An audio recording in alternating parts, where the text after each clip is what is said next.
Darse cuenta. Entrevistas en busca del camino. Hoy desde España, María y Laura Lara Martínez, autoras del libro Los caballos amarillos, enfermedades que nadie vio venir.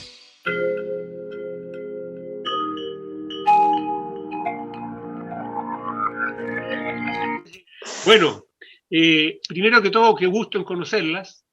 Hubo un momento cuando estaba yo preparando esta serie de Darse Cuenta, pensé que hay algo que me ha intrigado en estos meses y es una relativamente poca información que se ha difundido aquí respecto de la gripe de 1918.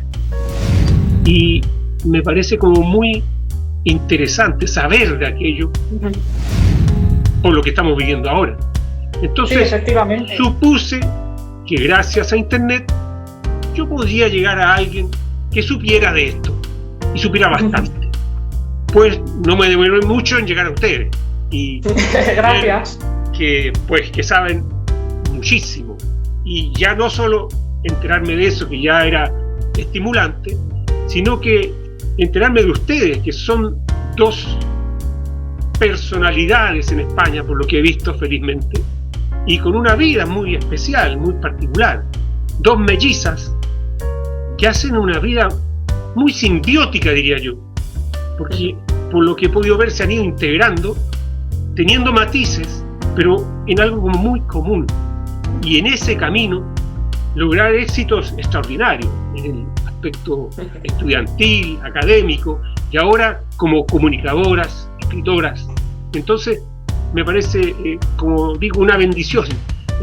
Gracias. Pandemia, poder tenerlas a ustedes aquí frente a frente, y estoy seguro que para mucha gente esta entrevista va a ser de mucho interés y muy probablemente también de ayuda. Así que gracias por estar ahí y pues vamos a las preguntas. ¿Okay? ¿Cuáles son las principales similitudes y diferencias entre la pandemia que estamos viviendo ahora y las que ocurrieron a lo largo de la historia? Ahora estamos más informados. En otros momentos de la historia se sabía que la peste había llegado a tu pueblo pues porque empezaban a surgir los contagios, pero hasta avanzado el siglo XX, pues el desarrollo de la prensa era el único que podía transmitir noticias. La radio y la televisión pues tardaron en implantarse en cada una de las naciones. Así que a día de hoy podemos saber lo que está ocurriendo en las antípodas, aun cuando también los efectos de la globalización tienen sus consecuencias. En los caballos amarillos, María y yo explicamos cómo el Imperio Romano y antes República eran un proceso globalizador y ahí también transmitían las enfermedades. En esta sociedad tecnológica en la que vivimos, cuando no había pandemia, pues uno podía coger un vuelo libremente y llegar a cualquier lugar del mundo. Bueno, pues eso también hizo que el virus se fuera propagando, el coronavirus, y que llegara a esparcirse hasta el punto que lo tenemos hoy, cuando vemos en los telediarios, en los noticieros, que se habla, en el caso de España, de que ha llegado ya la cepa brasileña, pero antes llegó la británica. Pues bueno, pues uno se alarma, pero siempre la información es lo que nos permite reducir la incertidumbre a la hora de tomar decisiones. Y en estos momentos la decisión que hay que tomar es intentar estar en grupos burbuja, relacionarse lo menos posible con personas en el entorno exterior o dentro de la casa, no recibir ninguna visita y tratar de mantener la higiene, la profilaxis al máximo y llevar mascarilla. ¿Qué diferencias y similitudes podemos trazar entre la gripe de 1918 y la pandemia actual del coronavirus? Laura, Lara y yo empezamos a investigar la gripe de 1918 hace ya un lustro y ahora nos parece que nos hemos metido en el tema de estudio. La investigábamos entonces porque en 2018 se iba a conmemorar el primer centenario de aquella pandemia que lamentablemente mató a 50 millones de personas en el mundo. En el caso de España se calcula que 250.000 personas, y es que trágicamente se le puso el nombre de española a la gripe de 1918 cuando no era española, porque en marzo había surgido el paciente cero en Kansas, en Estados Unidos. En esos momentos el mundo vivía una guerra internacional, la Primera Guerra Mundial, de 1914 a 1918. El conflicto entraba en su última fase y España era neutral, no participaba. De manera que en las tertulias, en los periódicos, en España se hablaba con bastante transparencia tanto del avance o retroceso de los bandos en la guerra. Había aliadófilos, partidarios de los países aliados, y germanófilos, partidarios de Alemania y de los otros países de ese bando. Pero llegó un momento en el que los países contendientes, cuando empiezan a recibir a sus propios soldados y pacientes de la retaguardia con gripe, no informaban de ello, no informaban para no desmoralizar a la tropa y tampoco para no causar alarma en la retaguardia. Y España, como no participaba en el conflicto, en los periódicos, cuando llegó el virus, en mayo de 1918, después de la fiesta de San Isidro, que es el patrón de Madrid y que se celebra con verbena, bueno, pues ahí, cuando hubo aglomeración de personas, cundió el virus. Al principio se pensaba que era un resfriado normal, que duraría solo unos pocos días. Eso mismo se ha dicho también en España y en otros países, que el coronavirus se iba a poder vencer pronto, y llevamos ya más de un año. Y bueno, pues al final Francia, Reino Unido, Alemania, Italia, los países que estaban en la Primera Guerra Mundial, le echaron la culpa a España del origen del virus, simplemente porque en los periódicos españoles, que eran el medio del momento, porque no había en España todavía ni radio ni mucho menos televisión, pues se informaba de una manera transparente de las cifras. Los chivos expiatorios, que es algo que María Lara y yo siempre en todos nuestros libros pues tratamos de darles voz a esas personas, a esas situaciones injustas que la historia ha pasado por encima o que incluso ha invertido la culpabilidad. Pues los chivos expiatorios han existido siempre, y en el caso de la gripe, en 1918, fue a España a quien se le colgó el San Benito injustamente. Después, la Organización Mundial de la Salud, hace unos años, estableció que no se podía estigmatizar a un lugar, a una persona, a un animal, a nada, con el nombre suyo para una enfermedad. Porque, claro, ahora también los primeros atisbos de coronavirus los escuchamos en relación a China, y después pues vimos la construcción de ese hospital de forma rápida en Wuhan, y cómo todavía en Europa y en América no nos estaba llegando la pandemia asiática. Cuando ya se declaró pandemia, ya sí que estaba globalizándose tristemente la enfermedad, pero no podemos decir que el coronavirus sea chino. Los virus no tienen pasaporte, no tienen nacionalidad, y a nadie nos gustaría que otra vez se volviera a colgar un San Benito como pasó con España en el 18, injustamente. Hay lecciones de la gripe de 1918 que puedan ser útiles hoy. Sí, cuando María y yo comenzamos a investigar la gripe, nadie podía imaginar que iba a producirse el coronavirus en 2020 y seguir en 2021, porque era con motivo del centenario de 2018, el primer centenario de la gripe. Comenzamos unos años antes, aparece también ese resultado de nuestra investigación publicado en otros dos libros de María Lara y míos: Breviario de Historia de España, desde Atapuerca hasta la era de la globalización, y Princesas en Jeans.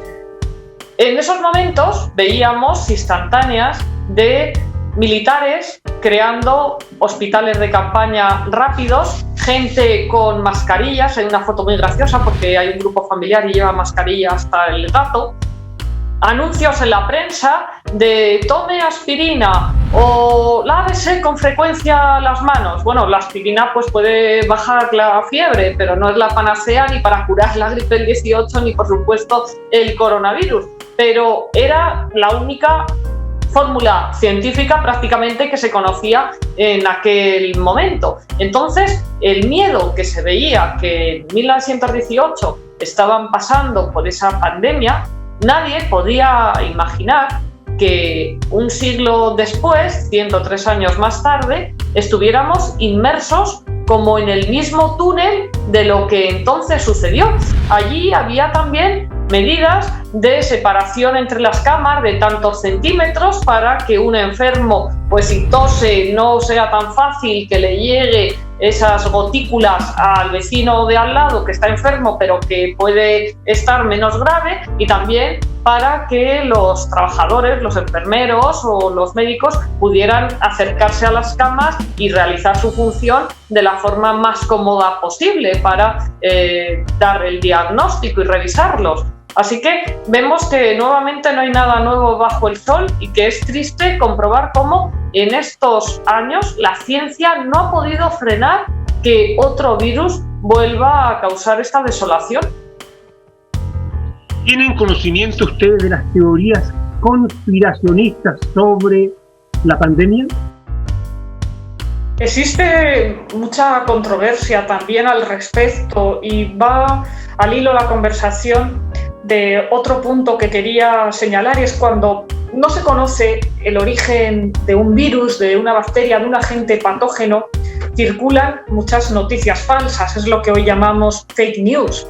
En la gripe de 1918 se estaba construyendo el metro, el suburbano de Madrid, y se inauguró en 1919, lo inauguró el rey, que luego fue destronado y marchó al exilio en 1931 con la proclamación de la República el 14 de abril, Alfonso XIII. Bueno, pues él también padeció la gripe, pero sobrevivió. Otros aristócratas del momento murieron de la gripe del 18, como Eric de Suecia. Pero en el caso español lo que se decía es que a ver si estaba surgiendo el patógeno del centro de la Tierra, porque se estaba removiendo todo el suelo de Madrid para construir el ferrocarril subte. Y bueno, pues es una fake news que a día de hoy nos puede parecer descabellada, pero es que también están surgiendo ahora muchas teorías conspiracionistas y luego un fenómeno que ya estuvo en 1918 y que es el negacionismo. En San Francisco, especialmente en Estados Unidos, fue donde se desarrolló el negacionismo en torno a la gripe de 1918. Incluso era personal sanitario, directores de salud pública, los que encabezaban las pancartas y las manifestaciones negando que existiera un virus de la gripe. Claro, el virus no se vio hasta 1932 y fue en 1943 cuando se comprobó que se trataba, como ya he dicho, del tipo de gripe H1N1. A partir de ese momento empezaron a buscar una vacuna, sobre todo en la Universidad de Michigan. En 1945 ya hubo vacuna de la gripe, pero todavía, a día de hoy, cada año, como el virus por las mutaciones es distinto, lo que pasa es que para crear la vacuna de la gripe es la Organización Mundial de la Salud quien la diseña cada año en función de las 3 cepas que se piensa que van a afectar a la población en los siguientes meses. Y también hay negacionismo. A mí me parece horrible cuando ves noticias en las que una persona dicen que ha muerto porque fue a una fiesta porque no se creía que existiera el coronavirus. Estamos viendo el drama de los hospitales, de las personas que ni siquiera pueden llegar ya al hospital, de la falta de ventiladores y medios técnicos, de la falta de personal sanitario que atienda a todo el de otras mundo. Enfermedades que se están quedando relegadas porque hay una urgencia de crisis sanitaria por el coronavirus. Entonces, existe un problema muy grave de salud pública en todo el planeta, que es el coronavirus, y lo que tiene que actuar es la vacuna pronto y que sea eficaz. En 1918 se ponían multas de $100, ¿verdad?, para quien no llevara mascarilla por la calle, se fumigaban los teléfonos porque eran públicos, se cerraban escuelas, teatros, lo mismo que estamos viendo ahora. ¿Y por qué 103 años después hay personas que lo cuestionan? y además no podemos entrar tampoco en la lucha patriótica o nacionalista entre unos países y otros a ver qué vacuna es mejor. Está la vacuna rusa, la vacuna china, la de Estados Unidos, la de Reino Unido, en fin. Todas tienen que ser buenas, todas tienen que ser eficaces, porque con el contagio de una persona se contagia el planeta entero. ¿Cómo se logró superar la gripe de 1918? Pues cuando se consiguió la inmunidad de rebaño. Hay que tener en cuenta que muchas personas habían pasado la gripe que se llamó rusa, la gripe de San Petersburgo de 1889-1890, que llegó en el mes de diciembre para Navidad a Madrid y en general a toda España, y después recorrió el planeta. Y esas personas que ya eran ya mayores en 1918, pues estaban inmunizadas ante el virus porque era bastante parecido en la primera ola. Pero también tenemos que decir que muchas personas, aparte de que fallecieron, las que sobrevivieron se quedaron marcadas de por vida.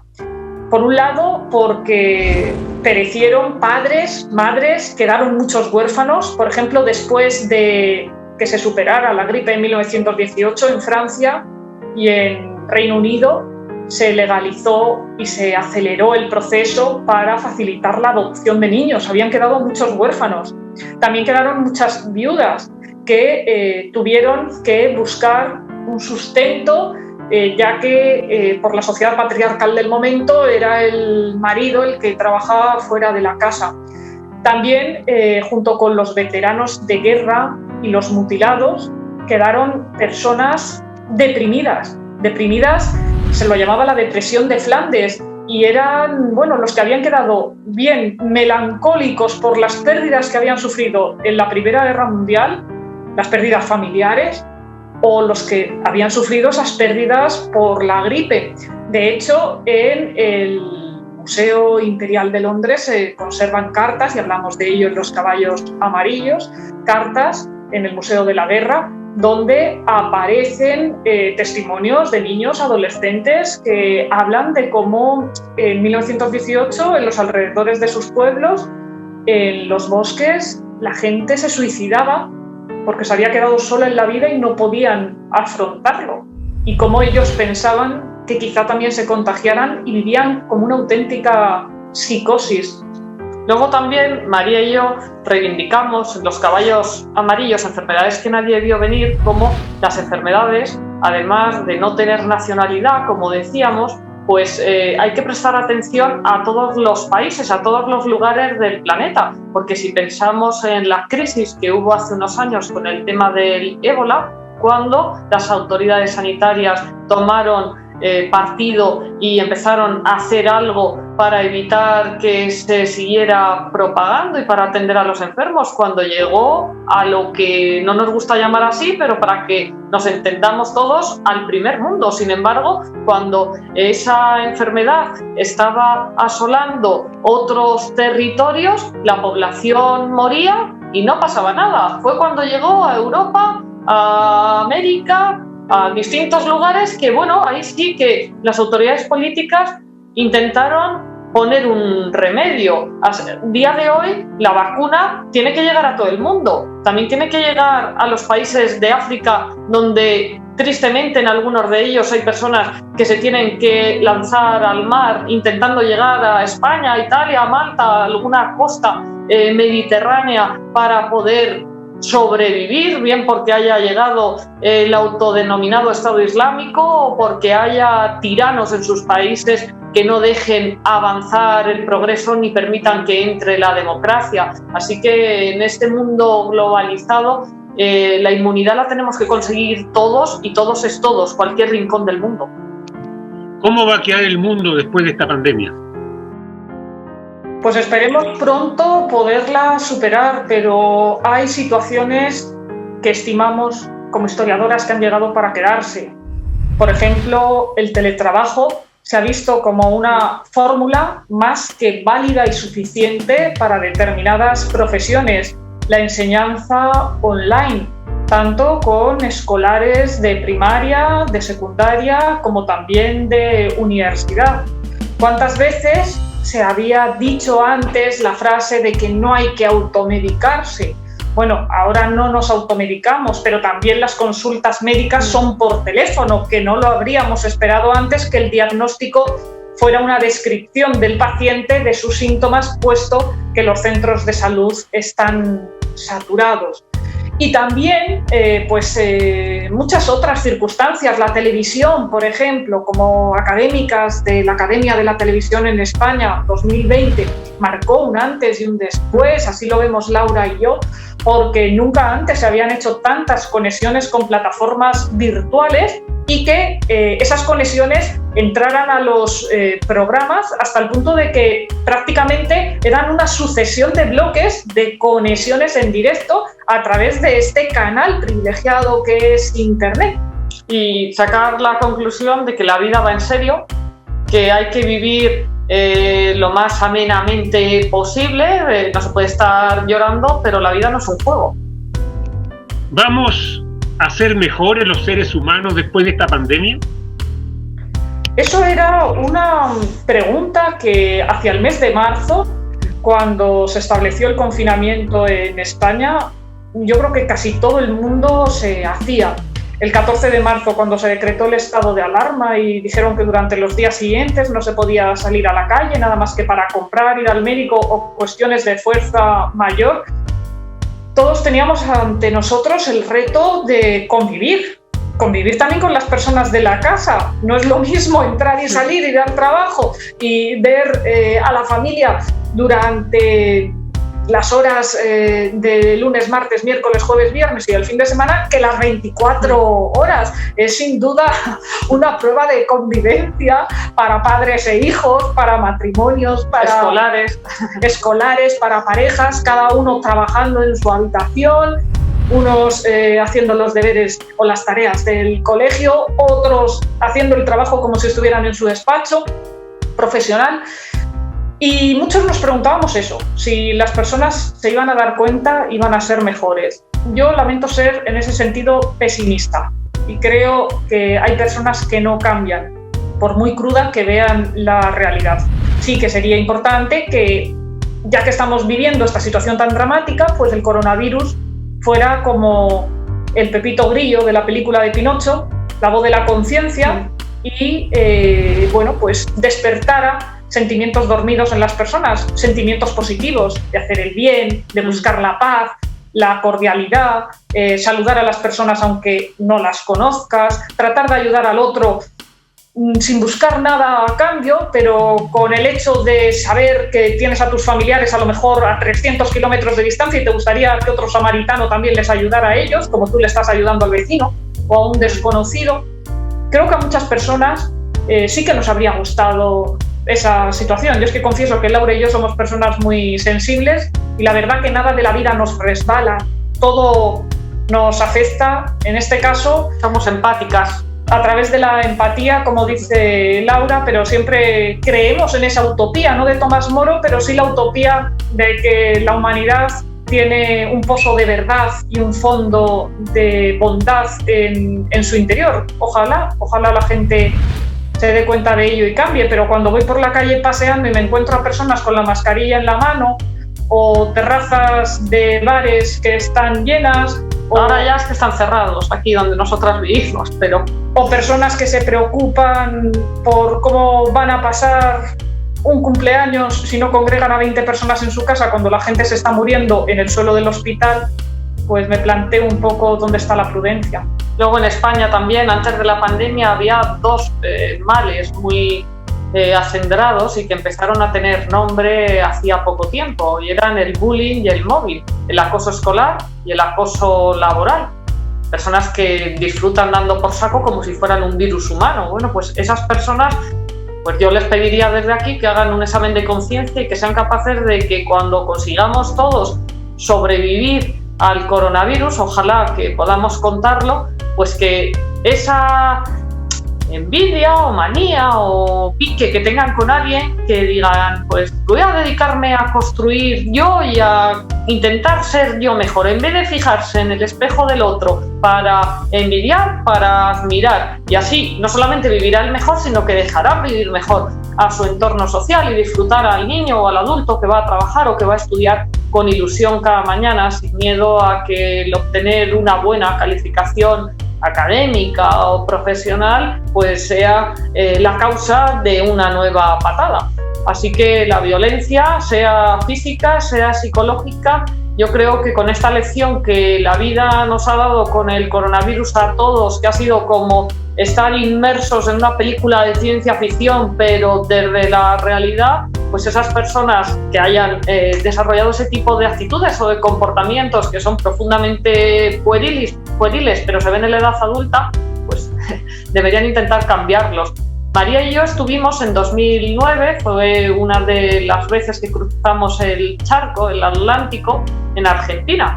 Y allí hubo también chilenos en la Universidad de Buenos Aires dando conferencias sobre distintos temas, entre ellos también pues, la defensa de la democracia y el tema de Allende y de, bueno, pues de la política relativamente reciente del mundo actual. Y entonces estaba la gripe A.